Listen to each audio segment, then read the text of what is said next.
Indianapolis, the racing capital of the world. Since 1909, the Indianapolis Motor Speedway has been the undisputed pinnacle of the racing world. This is the place where legends are made and hearts are broken.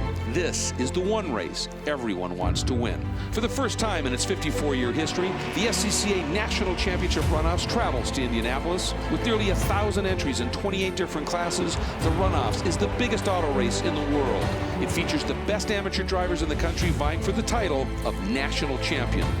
One legendary track, one epic race, one shot at glory. The SCCA Runoffs starts now. It's a glorious day here at Indianapolis Motor Speedway. Number of people out at Brickyard Crossings, the golf course, some of which is within the confines of the legendary speedway itself. But around the speedway, the interest is all up in the pegged limit, if you will, for the 54th running of the SCCA Championship Runoffs this year at Indianapolis Motor Speedway. And the next group coming out, absolutely one of my favorite classes of all time, Formula F. This is a class where the engines don't have a huge amount of power. The cars are very slippery. They have no downforce. If you are a driver, you love this class because this class lets you show what you can do. It is all about car control and commitment, and that is the pre-grid as this field is about to set off for their run to the gold in this 54th Championship National Runoffs here. And again, keep in mind, this is a very special event. One race takes all. It really can't be any better than that. And to have it done here, this is going to be spectacular. Let's take a look at our track map presented by Mazda. There is the layout, just shy of 2.6 miles, 14 corners. Tracked as 3 different sectors, and as you can see, that's a 3,700-foot front straight that uses most of the main straight between IndyCar Turn 4 and Turn 1, but running counter race direction in that way, if you would. You see them dive into turns 1 and 2, and that is a very tight turn 1. You've got to get through turn 2 cleanly. It's a quick sweep through 3, 4, very tricky, and you've got to get out of 4 well because it carries you through a quick turn 5 and then a very tricky turn 6. And you can see it's a tight entry and then it opens up on exit, but you can't overrun that and be slow out of 6A. That's the second longest straight down Holman Boulevard into a very, very quick rhythm section. The turn into 7, not as tight as it really shows on the map. You could flow up through there, 8, 9. And then turn 10, critical corner. Drops off camber at the exit, but you need to get a good run there because actually a good passing zone into 12. You get up on the banking briefly, then a hard right-hander, and then into an even tighter turn 13, and then you just start feeding it power onto the front straight and complete a lap here at Indianapolis Motor Speedway. And with that, let's get down to pit lane and check in with Hayward Wagner. Guys, one of the biggest Formula F fields we've seen in a long time. This class has always been a huge proving ground for young drivers that want to make it onto IndyCar and Formula One. For years, it's been about rebuilding engines with the Kent Ford motors. In the last couple of years, though, Honda has come on board with a motor out of the Honda Fit, giving drivers an opportunity to get hundreds of race hours off of an engine without a rebuild, and has made this class a lot more popular than it's ever been before. Thanks very much, Hayward, and we are going to take a look at the top 10 of our grid in Formula Ford. Zach Holden on the pole, the young man in the Cahill Motorsports Magali Honda, has some experience here running at this venue in the Pro Formula Ford Series. That helped big. Another rookie. It's a front row of rookies, actually top 3. Second, 24, Christopher Haran in the Primus Racing Van Diemen. Inside row 2, another rookie, Matt Cowley out of Tampa, Florida in the Team Pelfrey Gap Guard Magali. Outside of row 2, John Benson, who had an up-and-down race last year in the Swift, one of the older cars in the field, but very effective here. Row number 5 is the 78 of Rob Perona in his BPMS Piper, a car that always goes quickly. 6th spot, the number 15, Derek Ketchy in his G-Lock Brakes Swift. In the 7th spot, the number 45 of Juven Sundaramurti, and he runs for Cahill, also experience here at this venue in the Pro Formula F Series. And along with him, the number 81 of Jonathan Kotick. They too have experience here. Row number 5 inside, 75, Rick Payne, very experienced driver in his Peyton Tools Van Diemen, and completing the top 10, a 3-time national champion in this class, the 88 of Tim Kotz in the Brayburn Hoosier and Aeroquip Piper. So that is your top 10 on the starting grid. And we talked about Zach Holden being on pole, and a bit earlier, Hayward Wagner was able to check in with our young pole sitter.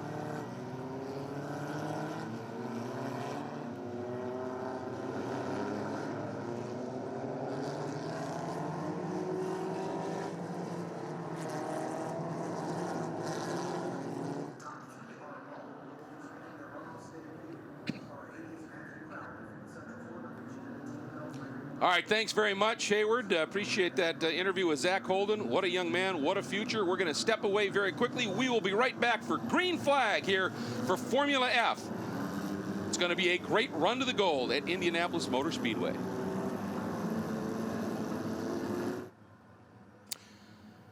Welcome back. The field funneling through the very snug 12-13 complex, and that means they will then be feeding it on to the front straight here at Indianapolis Motor Speedway. Formula F ready to go for their run to the medals here at the 54th running of SCCA's National Championship Runoffs. That all-rookie front row, as I said, it's going to be interesting to see. They do have track experience. Watch John Benson in that blue Swift outside of row 2. That car has been very quick. It is very slippery. And we are green. 19 laps of racing in Formula F.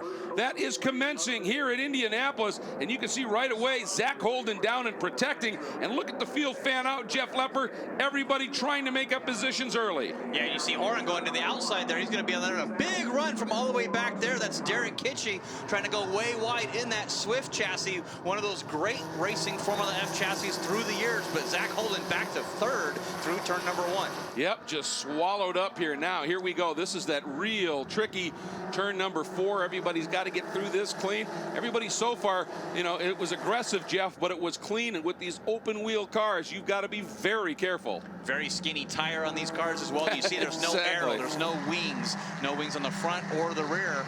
And really just a momentum. There's a little twitch there from the number 78. That's Bob Pirana.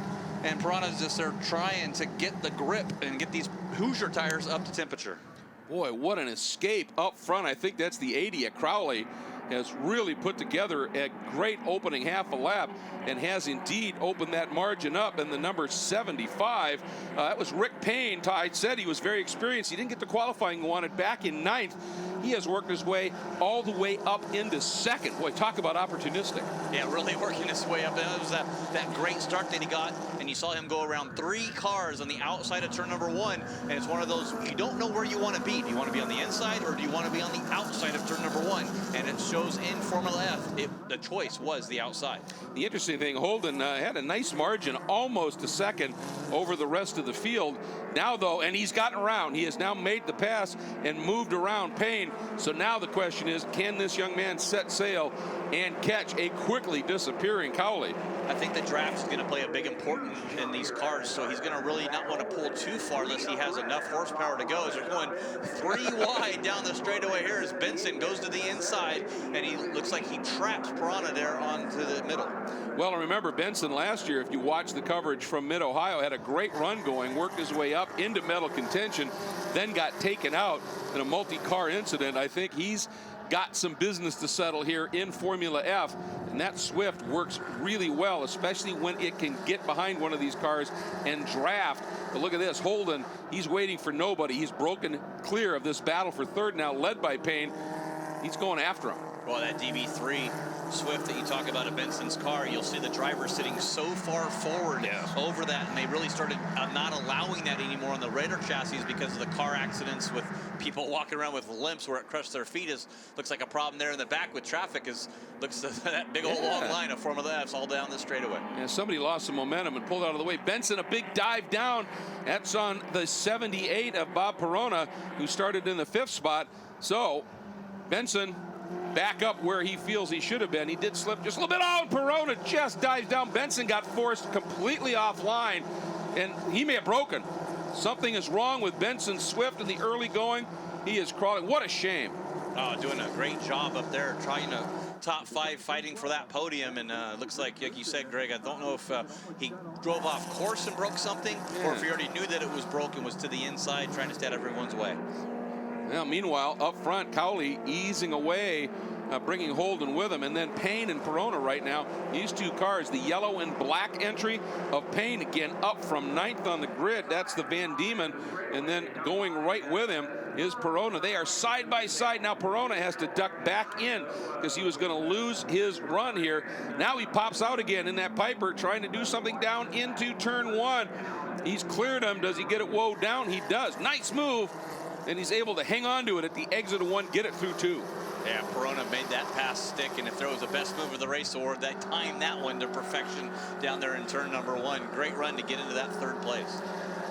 And we'll see what kind of an answer Payne will have for them. The gentleman who started outside of the front row, Horan, now back in 5th. He'd slipped back even further than that, and now has worked his way back in at least to the top 5. Good look there at the 81. That's another driver that had some experience running, as I said, the Pro Series here. Jonathan Kotick from Atlantic Beach, Florida, in the Buccaneer region. He's fighting his way back into contention as well, now back into 6th. And he's sitting 3rd in those Formula Ford 1600 points now, too. So he's worked his way up into the Formula F Pro Series in the 3rd. And you talk about that, well, Quaid is actually 3rd, and Zach Holden, who's fighting in 2nd place right now, is sitting 2nd in those points. And then Matthew Krikali is leading the points. So your top 5 that qualified all in the Pro Series, too, running 1st, 2nd, and 3rd in points. Yeah, not surprising. They're having a good run, obviously. The 88 of Tim Kotz, a 3-time national champion, up now into 7th. And he's that silvery chrome car right there with the red lower coloring around the side pods. He's trying to find his way up, lomming onto the back right now of the 24 of Horan. So he's got around Kotick, so Couch definitely is on the move. I remember Couch was leading in the Formula F and then had that mechanical last year at Mid-Ohio, and just devastating for him, and he had to pull off. So still marred back in this field a little bit back in that 2nd place. Boy, and look at Holden now starting to come after Cowley. That battle at the front might be getting pretty intense. Before it does, we're going to sneak away for a break here. Thanks so much for joining us. Formula F National Championship action at Indianapolis.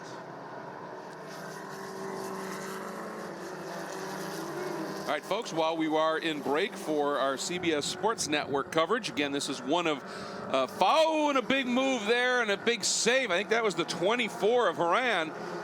And they got it completely sideways and got it corrected. Again, this is one of 6 races from which 4 will air on CBS Sports Network. So thanks for tuning in. And as always, while we are in our CBS Sports Network breaks, we'll do what we can to bring the coverage to you here on our live webcast. And it's getting entertaining at the front. Holden now has essentially caught Cowley. Yeah, we didn't think I had the power to do that, but I guess he was able to move up there and drive through. And of course, when you have Cahill, performing and maintaining your car here, it's one of those top Formula open wheel teams in the country, if not on the professional level, also the amateur level for sure. And I think Cowley is out of that same Cahill stable as well. So it's the same team, but really all they do is transport the cars, prep them, they maintain them. You're your own race, you're your own car, you're ready to go race. Yeah, and they're both Megali's, and remember, Cahill was the team that prepped Neil Verhagen's car that went for that dominant win last year. So obviously they've got that sorted out nicely. There's a look at Kotick as he continues now running in the 4th spot. Actually, I think he may have gone around. Yeah, he did. He got Perona. He sits 3rd. So a good charge for Kotick, up from 8th to 3rd. Yeah, Perona's got a little bit of smoke coming out of the back of that. Not sure if there's a little bit of overflow or just some extra dust and debris on the back of his car. We'll just have to start watching that and see if there's anything there, as he's trying desperately to get a draft. And they're not blocking. Nope. But there was Holden taking the lead over Cowley down that straightaway to turn number 1. We're going to pause. We'll be back with our CBS Sports Network coverage in just a sec.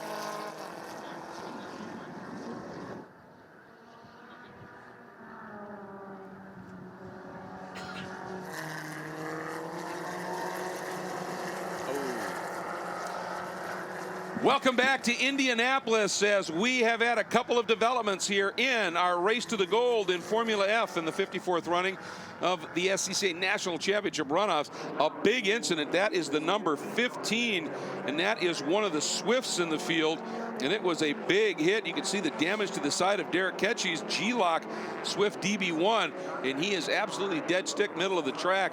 Likely this will bring out a caution, because there's no way that car's moving on its own. And it is right in the line of race at this stage. And while we were in break, we had a change for the lead. Young Mr. Holden, a little bit quicker than we expected. Zach Holden was able to sneak around Chris Horan and, sneak around Matthew Cowley and take that lead away. Problems here, too, for the 26 of Andy Brumbaugh. in his Blackhound Creative Works, Van Diemen. He started 4th last year, ended up having a problematic race, ending in 12th, I think, involved in that contact. And the reports are for that one that maybe the engine just let go on that one. You don't hear that happen. Saw the fluid coming out of the back of his Formula F there, and that is over for him. And he's running one of the older Ford engines in that car, so obviously now it's called Formula F. It used to be Formula Ford for years, and it was just real tough getting parts for those Ford engines that were the staple of this class for so long. And as a result, they decided to bring in the engine from the Honda Fit. They just sort of limit it just a little bit, and it's brought this class back to these huge numbers. 36 cars here at Indy. Yeah, it really is. Talking with Jeff Barlow here right before the race, he was talking about how great the Formula F program has been with that 1500cc Honda Fit engine, restricted a little bit, and it's a direct bolt-in kit for the FF that you can go to Honda and buy. Even have a warranty on the engines. It's pretty cool. As long as they're not over-revved or overheated, they'll replace it if there's something mechanically wrong with it. So great support and great program for Honda in the Formula F category, as well as F4. And stick around for October 19th for the F3 announcement, also from Honda. Really stepping up their game here in open wheel racing. Yeah, lots happening. So while we are under caution and the cleanup going to continue for the number 15 of Ketchy, we are going to take another quick break here on our coverage presented by Mazda. Great to have all of you with us here at Indy.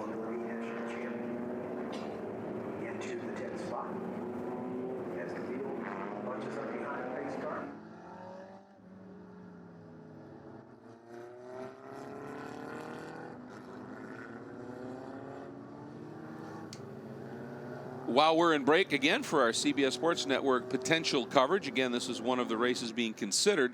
We're going to hang with you here, and I'll tell you, you wonder, just the close concert racing and the way these cars are designed, that's a fairly aerodynamic but spindly A-arm that it has those wheels way out in traffic, and one touch at just the wrong moment, you can see damage like that. You do, and they hook a wheel and it rips the other side off and you're both out of the race. So I'm not sure who the other car was that was involved in that, but there obviously was, because that was a lot of damage to Ketchy's car, and he qualified 6th in the standings here, so he had a legitimate shot at getting that podium place, and just got a terrible start, worked his way back in the back of the field.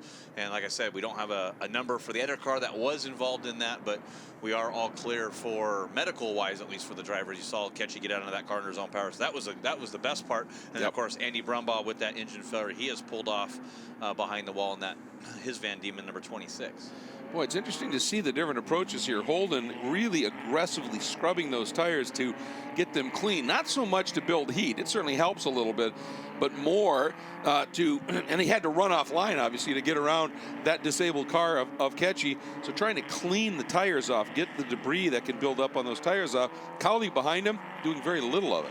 Yeah, he's I think with the Hoosiers, a lot of guys have said, as long as the tire is clear and no debris on there, you go forward and back to help hit the car to temperatures to go up. So that's really what you want to be doing. Hitting the brakes, hitting the gas, hitting the brakes, hitting the gas. It looks like the pace car lights are off.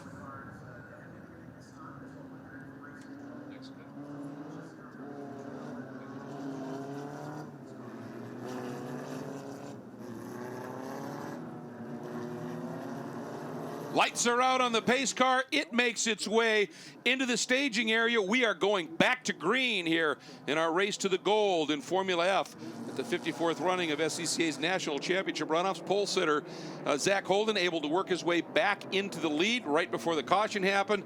And now we'll see what he and third qualifier Matt Cowley and the rest of this field can do. Sitting third right now, the 81 of Kotick. Right behind him, the 78 of Perona. And they charge by the 88 of Couch. And boy, was Couch ready. It went green, and he just popped immediately to the high side. The question is here, did he have enough of a run to clear Perona and get up into this mix here? Because everybody up front, well, they were drafting, Jeff. Now it's pop time. Yeah, 3 wide coming down there. You see Holden first to third, just like that, as the Pelfrey teammates going to run 1-2 through turn number 1. Oh, and Holden thought maybe he could run the outside of Cowley there and gave it a go, but wasn't quite able to get it to stick quite enough. And that has changed things up. So, well, I'll tell you, you can go, if you're the leader here, you're a sitting duck going in to that first turn, aren't you? That's the 81 of Kotick. Problem is, on the last lap, that checker flag comes out shortly after the exit of 14. Yeah, I'm not really sure where you want to be here coming onto this front straight. You're going to want to be first or maybe even third to win this. But Koitek leading over his teammate Cowley, and Holden back to third under pressure now from the number 78 Perona, who got back around Couts.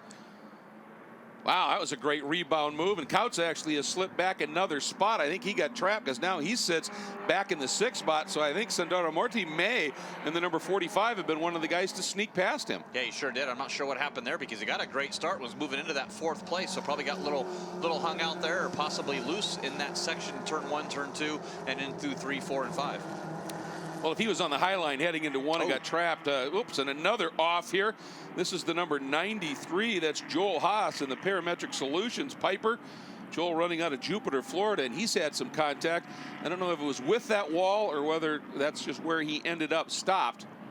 You can see the safety crews right on there, and we'll try to see if they can get him cleared, or if the car is in a safe place, they can pull the driver and protect him really quick, and we can stay green. Well, you got to give it to the Indianapolis crews here because they got the 15 Akechi cleared really quickly. Very impressive here. Look at this bob and weave. It's not really blocking. He's just trying to break the toe. Look at Holden. He wants to split those two guys if he can. It's a big squeeze play, and just like that, you see Kotick go from first to potentially, nope, he's able to hang on to third. And right back to the front goes Cowley with Holden now in second. And drafting in these cars, Jeff, is everything. It really is. Low momentum cars. You're talking their top speed maybe 120 miles an hour down the straightaway, so any little advantage you can get tucking in behind somebody, of course those wheels you see sticking way out there in that center tunnel, there's just a lot of big air gap there, so you can tuck in really close and get a good draft and be able to pop. And like I said before, it's going to come down to that final straightaway, who's going to have the better draft or who can defend down the straight. And there are, as you can see, no wings on these cars. There's no tunnels in terms of downforce. Those tunnels just get air into the rads. Oh, look at this. That is sketchy to try and do. Perona realized, yeah, that might not be the optimal plan here, and tucked right back in again. But this is all, and the tires aren't exactly huge. This is a car control class. You draft, you run in packs, and one little mistake can have big consequences. That's why I love this class. It is such a driver's class. It's all what you're feeling in the seat of your pants. Oh, and they're all balanced really good on power, on the aero, which you don't have, but with it, the way they do the side pods for the radiators all has to be at spec. And they're on a spec Hoosier tire. It's a little bit of a harder compound than some of the other Hoosiers you see, so it lasts a little bit longer, but everybody on the same exact Hoosier compound. And here we go. Watch for what we think will happen here. As we would suspect, it'll show the 80 of Cowley in the lead, and it might be very brief. And again, he moves to the inside, and one, that's protecting, and two, he's just trying to break any kind of a toe, and there it comes again. You knew it was going to happen, as Kotick's going to pop, and he's got the outside run. Perona giving him a little aero push maybe, but Holden just out deeping everybody and made it stick. Beautiful move by Zach Holden, the pole sitter. All over the brakes. Perfect braking there as he came down into that braking zone. Turn around. Perona still looking to the outside of, I believe that's Koitek, so it's changing. And no, it's not. Sorry, that's Cowley that's back there in third, Koitek in second, and Perona back in fourth. And right on Perona's 6 now. Yep, that is the number 45 of Sandoro Morti. And then 88, Couch trying to make a move. And Sandoro Morti down underneath Perona. Does he make it stick? Perona's going to fight him on the outside, and that gives him the line into the right-hander at turn 10. I don't think if that was the last lap he would have gave that up that quickly, but really hurt his momentum too, because now looks like Brumbaugh's going to try to make a pass coming down. Oh, sorry, not Brumbaugh. Couts is going to try to make that pass down the inside. And that's a really dangerous place for that safety truck, but it looks like all the drivers kind of see that and see that heads up, but oof. That's a little frightening, to be very honest with you, folks. I think just the camera angle made that more frightening than it probably really is. I think you're absolutely way further right. down, but I got to say that's just all camera angle there. And obviously right now they just were exiting turn 10. I said that earlier. It was actually coming out of 6A, and now we go full course caution. I think it's because they realized that cleanup didn't happen quite quick enough, and they are putting the field back under the control of the safety vehicle at this stage. And it was Cowley leading at the line, but remember Holden got that great move and has now picked up the lead. And there's the good news, as always, seeing the driver out of the car and doing fine, and the car's already up on the hook, so this should be a very quick caution. Yeah, I hope so. He's trying to cop over to the safety truck there to get around and take his car back to the pits there, and we got the safety trucks there. Probably just a little sketchy of an area to have that going. Yeah, I would agree, and while we're under caution, let's check in and find out what's happening in pit lane. Hayward? Guys, you mentioned the spec tire from Hoosier for these cars. It is a harder compound. In qualifying, Formula F was paired with another class. The other class isn't quite as quick in the corners as the F cars were, so they broke them apart for their own qualifying session on Thursday, but it was only 10 minutes. So this is the longest that an F driver's been on the track with this tire without another class out there with them. So these guys are going to be doing a lot of learning in this next green flag run as they try to find their way to the checkered flag first.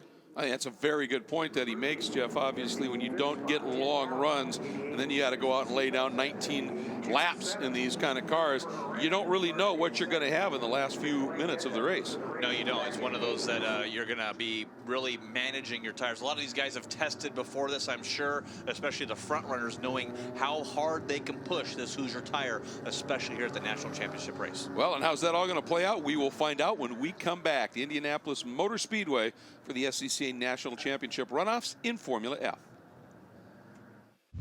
Coverage of the SCCA National Championship runoffs is presented by Mazda. Driving matters. Every stitch is a part of me. All these shapes and designs express our devotion to craftsmanship. I want people to feel our passion when they touch it and when they drive it. The all-new Mazda CX-5.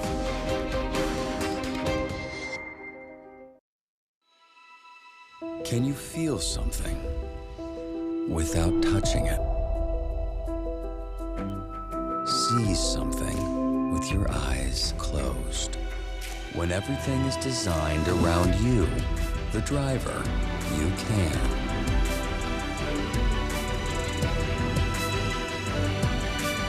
The Mazda 3.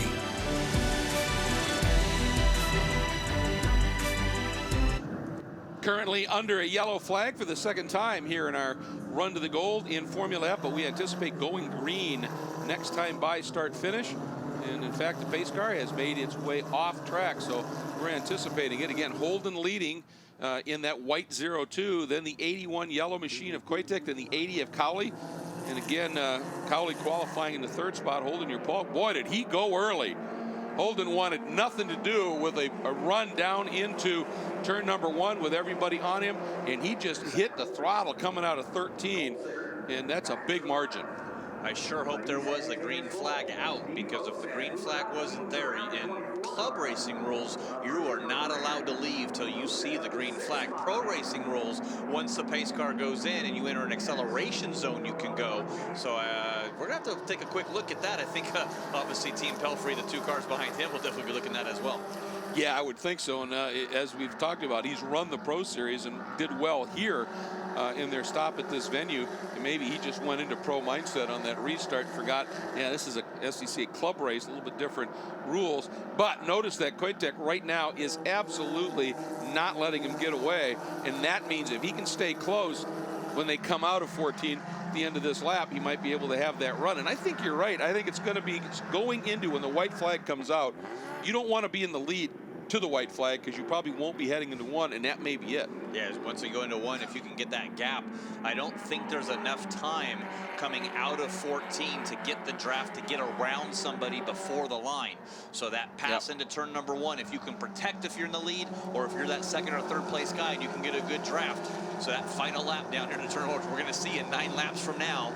We're just past the halfway point, so we should still be able to make this on laps. And just got word from race control, the start will not be reviewed. So they thought it was okay, apparently. And maybe part of it is because Kotick was able to just catch him quickly, and probably how it would have played out anyway. Just a lap later, Cowley right there. And a little bit of a gap now building back to Perona, the red Formula F sitting there in 4th, who's got Sandura Morti in that white with the red air intake right in the back, breathing down his neck right now. And here you go. There's the pop by Kotick. Holden's going to go right back in behind Smart him. move. Just get that draft. Nope, looks to the inside. No, doesn't want to do that because he does not want Cowley to come off into this inside, or Koitek to come into the inside. So, well, wow, and Koitek the thing with Holden, we saw him so good on the brakes earlier in the race, but from where he was, there was a huge chance that that was going to go wrong, and then he could suddenly be fifth. Yeah, you never know. It's one of those, and you get in there, and if somebody even widens you wide, you may not even be able to make a mistake. Somebody else can determine your factor. You don't want that to happen. This is one of the corners we've talked about. This. It's the basically it's called 6, and it's a double apex corner, and so many different lines run through there. And you can see there certainly was a different approach to it from Koitek now in the lead and Holden sitting in second. This is as close as Holden's been. Is he close enough to do something here into 7? I think he was thinking about it. Yeah, I think if you're going to try to make a pass there, the number 18 backwards facing traffic as you look through James Dietz. He gets that straightened out and back underway. Good to see. Qualified 23rd, James did. Looking for the race to be a little bit better, but had that little bit of an instance. Here we go, up and out of turn 11. Hard braking here. This is a tight right-hander, and then that left 13 is wicked tight, isn't it? And it's a huge curb there too. Usually you'll see some of the sedan cars always talk about getting up on the curbs, running it over, but that curb is just way too tall. They do not want you cutting the course there into that chicane. Yeah, we saw a couple of spec racer Fords during practice sessions or qualifying sessions hit that curb and fold the noses right off the car. I mean, it's right. Here we go. Here is the push for it. Holden going way down, getting a little bit of help from Cowley, and they're both down to the inside of Koitek. At the line officially, it showed Holden for the lead, but he's right back into second. And Koitek says, yeah, not going to push that one there, and he tucks right back into third. So first to third, third to first, kind of how this seems to be playing out. And just as I suspected, you saw that draft. There's just not enough time to tuck under somebody, get a big enough toe at the slower speeds that Formula F cars do to be able to slingshot around somebody before the line. Oh, and Sandoro Morti just got by Perona. Perona ran wide, had his two left sides, I think, off in the dust, cost him some valuable momentum. Yep, and there it is. Sandoro Morti now up into the 4th spot. Now we'll see if he can run down this top 3, make it a 4-way battle for the lead. If these guys keep going side by side down the straightaway, boy, they were perfectly in line there for a minute. You just saw one car. You couldn't see the other 2 behind him as they come down here into turn number 7. Yeah, it's interesting, too. One thing that I missed is Rick Payne, who had that great start, who had jumped up from 9th up into the top 3, has just faded right off the chart. So he's had a problem. That's unfortunate. He was certainly looking racy. Yeah, now we'll see what Sandoro Morti can do. And he's got the 24 of Warren. And talk about a guy coming up through the pack. How about the number 12 of Steve Oseth? Started 12th, now comes up and runs in the 7th spot. And he took a bit of a retirement from racing, was one of the absolute front runners in Formula V for years, multiple national championships. Hasn't raced in a while. Clearly has not lost his racecraft. Not at all. Of course, from Indianapolis, Indiana here, so it is home, and getting a chance to race here at Indy couldn't turn that opportunity down. And here comes the drill once again. Koitek, Holden pops, and from behind them comes Crowley, who gets the little bit extra toe. And here's where we saw Holden just out deep everybody in. It looks like he's going to be able to do it again. This time, oh, this could be close. Ooh, I was a little worried there because suddenly Koitek came in late, but gave Cowley just enough room. And see the 2 Team Pelfrey teammates, however, you see the draft there, they're not really working together on the draft. You would think they would come down to each other and let Holden hang out to dry and then maybe battle for both of themselves. But each time it looks like Cowley or Koitek has gone with Holden on the draft down the straightaway. Absolutely, Holden builds just a little bit of a margin right now. So as you said, the 2 Team Pelfrey boys need to work together, and also Sandoro Morti is closing now in 4th. This is going to get fascinating. We're going to sneak away for one more break, but we're going to be back and take you to the finish of the run to the gold in Formula F at Indianapolis.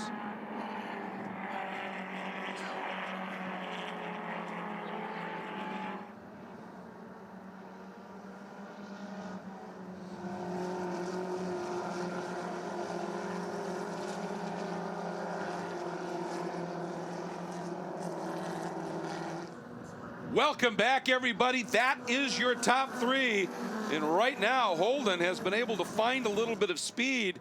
And those 2 drivers in the yellow Team Pelfrey cars, the 81 of Koitek and the 80 of Crowley, who we thought might be working together just a little bit, they have no answer right now for Holden. No, not at all. He's really been able to pull that gap. We saw that earlier in the race where he was able to pull back onto the back bumper of Cowley, who was leading this race, but the two Pelfrey teammates will definitely draft now together as they're going to run Holden down here into turn number 1. You see Holden, Zach, the youngster there, defending to the inside, and they split him going down into turn number 1, but Holden's been so good on the brakes here, I don't think they're going to be able to make that pass work. Yeah, and if they have him and he's in the middle of those two cars, he just seems to be able to get in, as you said, just that little bit deeper and is able to make that pass stick. So he hangs on to the lead. 81 Kotek in second, 80 Crowley sitting in third, and they now have just about a second and a half back to Sandora Morti, and coming back after Sandora Morti in fifth is the red number 78 of Perona. After dropping those wheels, he's gathered it back up again and is close to within half a second. Got word in qualifying, a lot of the cars are having some overheating problems, especially with the draft stow here. You don't get the air in those side pods, so that's really affecting these guys. That's one of the reasons Benson pulled off. We're getting word that it was an overheating problem. So with the fanning out, yeah, the teammates probably want to work together, but they probably just can't. They have to get some air into those radiators, get these temperatures down. Well, in this class, I'm guessing you're on full throttle an awful huge percentage of this lap, and certainly 3,700 feet down that straight. That's going to run the engines up to high temperatures, and if you're tucked in for 3,700 feet, you're going to notice it. Oh, yeah, absolutely. It's going to start bringing those temperatures up. So now you're watching your mirrors for the guy behind you. You're trying to look in front of you, and you're trying to watch your temperature gauge all at the same time coming down that long straightaway. And enjoy the scenery. Of course, it is Indianapolis Motor Speedway. Yeah, absolutely. Ooh, the pylon. Oh, the pagoda. I'm really here. Thump, thump. Those were the bricks. Oh, yeah, it's good. It's good. And look at this now. Again, they get that little bit of a run. Holden gaps them a little bit in the twisty bits, and then they get this little bit of a run. And look at Holden just doing the bob and weave. And it's just trying to break the toe. And Kotek having none of it. And this time he pops way to the outside. And he's cleared him. Now the question is, can Holden do it again on the brakes? He does. Oh, and he's got to be careful. His teammate, Cowley, right to the inside. Kotek gave him just enough room.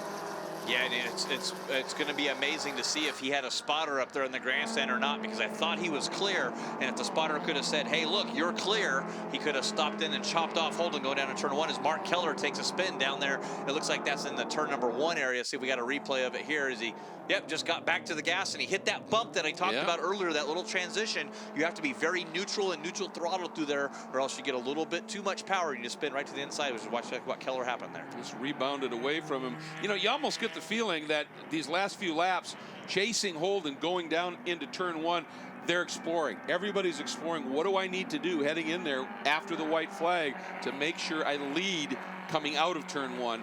That seems to be the key. There's a lot of education and studying going on right now. It sure looks like it, but so far, Kotek and Cowley have had nothing for Holden down in turn number 1. And if he can keep that line going, it doesn't look like they have anything for him on the infield. So if they're going to make a move, I believe it's going to have to be a bonsai move down here into turn number 1 to make that pass work. You almost wonder maybe if they've got something and they're just not willing to show it. They don't want Holden to go, oh, that's what they're going to try. So they're working on little things here, and just kind of, is this got potential? Yes. Then get out of it, tuck in behind. Games are played.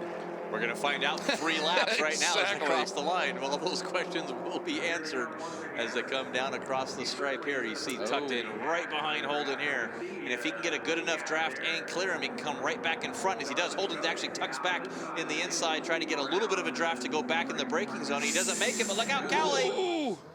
And Cowley just floats wide. Holden having none of it. Nice piece of driving. Respect for both those drivers. As Holden said, I've earned this outside piece. And a nice job by Cowley going, yeah, you have.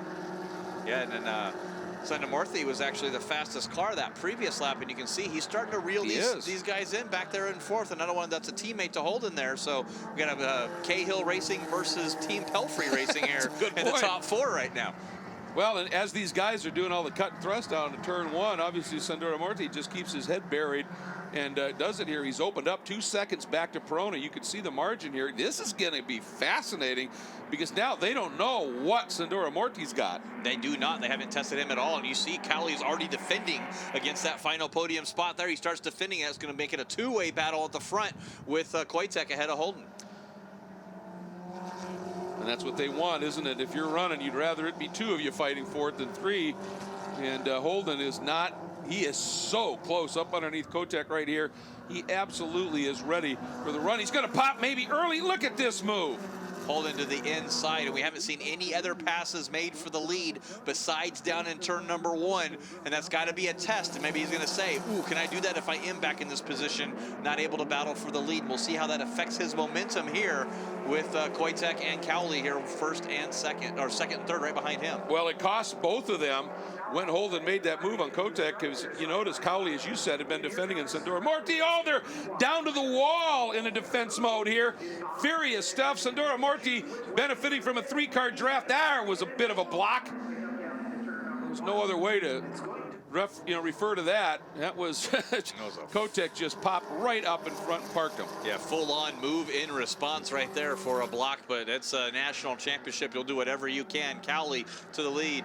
Holden second, Koitek in third, and oh boy, Sundamorthy is in fourth, and I think he's going to be the dark horse here. Watch what he can do. Holden studying the number 80 of Crowley. This is kind of, as you said, you got 2 Cahill guys running right behind 2 Team Pelfrey guys, and this is going to be a fascinating run here. There you see at the back is Perona. He's just lost touch with the group, then the 24 of Horan. And look at this, Holden now thinking about something down into 7. This might be costly. Sandora Morty really opened the wheel up. I think he sensed something might be going on and didn't want to get caught out. Watch this, Holden thinking about it. He had to hit the brake. Here might come Cowley. I think that's going to hurt him as they're going to come around here. They'll go into that turn 12, 13, 14 chicane in between turn number 1 and 2 on the Indy Oval here as he protects down to the inside, Wes Koitek. But getting the white flag this time by. I almost wonder if that's what Holden was thinking with that move last time, to get the 80 of Cowley to say, I got to block, lose his run, and be a little slow coming out. But it didn't work. He covered it beautifully. And now Holden might be in danger of getting run down here and passed by Kotek. White flag is out, and Sandora Morty is in this group as well. Ooh, nowhere for that move. Look at the bob and weave. Oh, the teammates helping with each other. 3 wide, 4 wide down here to turn number 1 on the brakes. It looks like it's going to be Koitek. Oh, almost a touch sideways. Way sideways.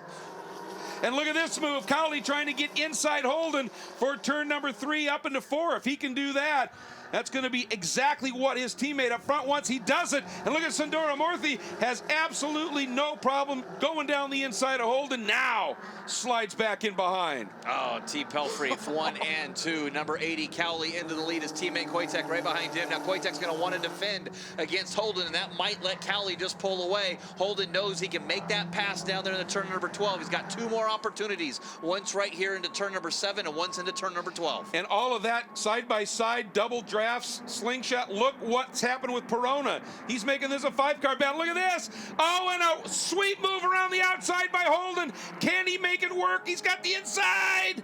And look at that cut back underneath. Oh, fascinating racing, and they're still duking it out. Cowley to the inside of Holden through 14. Here comes Perona. Wow, it's a 5-way battle for the lead, going for the gold. 4 wide down into turn number 9, and 11 coming onto the outside into turn number 12. They're 3 wide into the hard braking zone here. Oh, good stuff. Unbelievable, yep. Fascinating stuff. Cowley, Holden, last real corner right here, coming through that very tight turn 13. Oh, Sandora Morthy and Perona contact, both go spinning, but onto the front straight. The run for the gold. Who's it going to be? Cowley. Maybe not. Cowley. Unbelievable. Wow. The margin of victory. I want to make sure I've got this right here, folks. 99 one-thousandths of a second.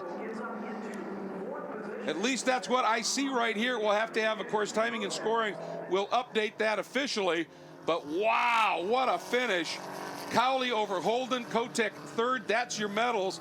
And after the contact with Perona and Sandora Morthy, Christopher Horan back up into 4th. Bob Perona ends up in 5th. And Steve Oseth, great run by Steve, up into the 6th spot. Let's go back, take another look at this finish, Jeff. It couldn't be closer at the stripe. Wow. What 99/100th of a second looks like right there on the straightaway at Indianapolis Motor Speedway. Yeah. Unbelievably close. Formula F never disappoints. What a fabulous race that just unfolded. We got to hear from our medal winners here about what that race was like, and we'll do that when we come back here to Indy. Stay with us.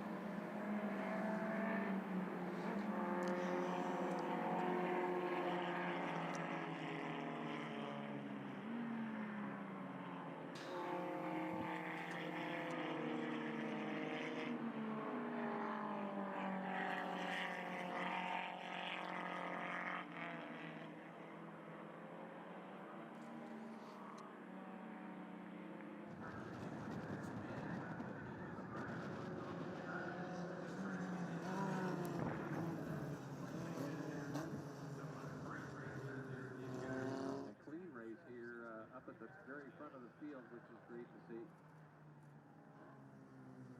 On my way to Victory Circle, we'll get ready for our next race for F production. Look forward to this one coming up at 2:35.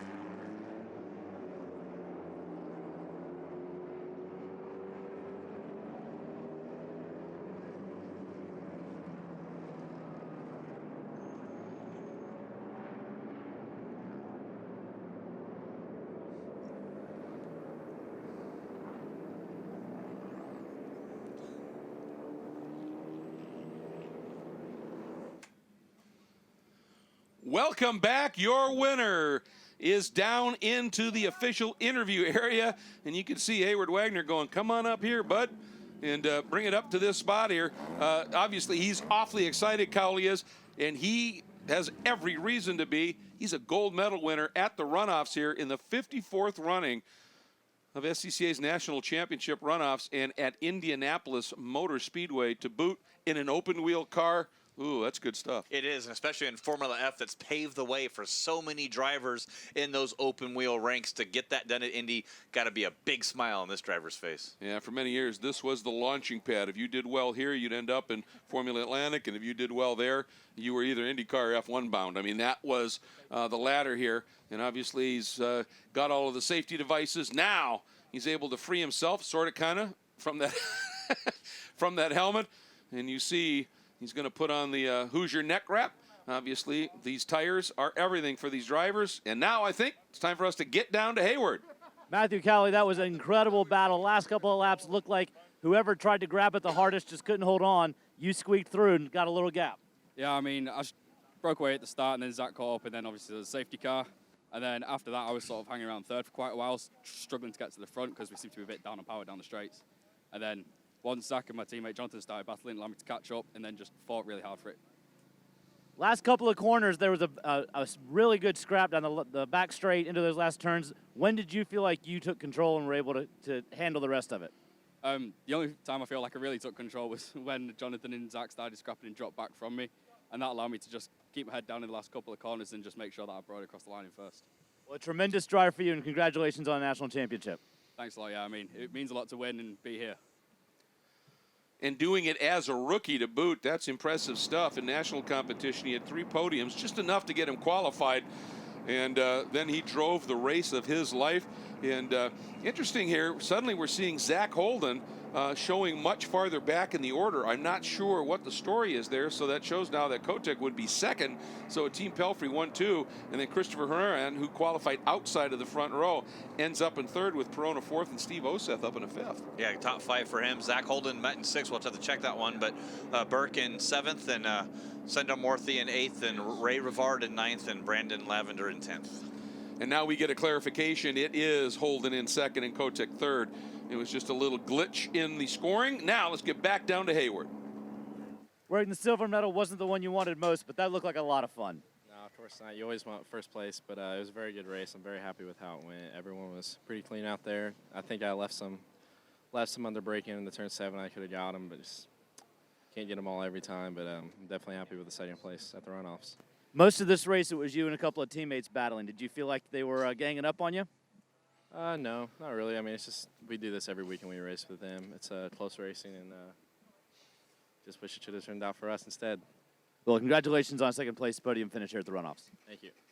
Well, if you're doing this kind of racing every weekend, it's no wonder that when you step up into the next category of racing, you're going to be successful if you're running at the front in this stuff. It's so fierce. And it could have went his way, just the way it happened right there at the end, but he was superb under braking down there in turn number 1. Oh. I don't think anybody could have touched him all race long if he could have stayed out in front on that final lap in turn number 1. Yeah, he was absolutely dynamic down there, no question about it. And he talked about it. He was right there going into 7 that one time. He just couldn't quite get it done. And I think it was just his entry had compromised just a little bit. And, of course, completing the podium and earning the bronze medal, another great story, up from 8th on the grid is Jonathan Kotek, and he's with Wagner. Jonathan, a lot of times people say the winner is happy, second place is sad they didn't win, and third is just happy to make the podium. Coming from 8th, how do you feel about this drive? I think it was pretty good. I think we missed out a little bit on qualifying, so I think being able to coming home in third with the Pelfrey gap guard car, I think we're really good. Really happy. The guys in the booth were guessing that maybe you guys were fanning out on the straightaway every lap to manage temperatures. Was it temperatures, or were you trying to get to the lead every time into one? Just trying to get to the lead, just keep the rads cool, and then just trying to just leapfrog each other. But we kind of drove each other hard in turn 1 every lap, so yeah, we didn't. It's a good race. Congratulations on the podium finish. Thank you. Well, I tell you, he may have been the show here, coming up from 8th. Just an absolutely fabulous run. And we had a lot of guys that had come up and then faded, you know, Rick Payne, Tim Kotz, and the like, but he was the one who was able to make it stick. And again, got to give another shout out to Steve Oseth, who brought his car all the way up into 6th and a return to racing after a bit of a retirement.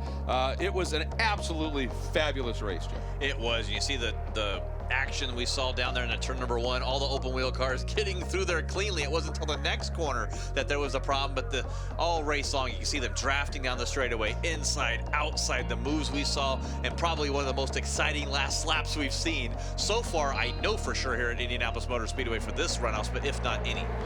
And that was the run to the checkers for Matthew Cowley, your Formula F national champion at the SCCA Runoffs at Indianapolis. For Jeff and for Hayward, I'm Greg Kramer. Thank you so much for joining us for our coverage of this wonderful event. We look forward to seeing you next time. Coverage of the SCCA National Championship Runoffs is presented by Mazda. Driving matters. Every stitch is a part of me. All these shapes and designs express our devotion to craftsmanship. I want people to feel our passion when they touch it and when they drive it. The all-new Mazda CX-5.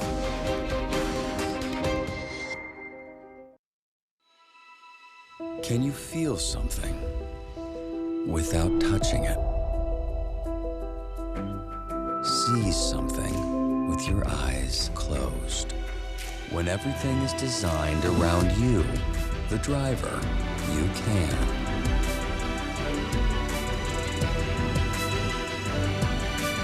The Mazda 3.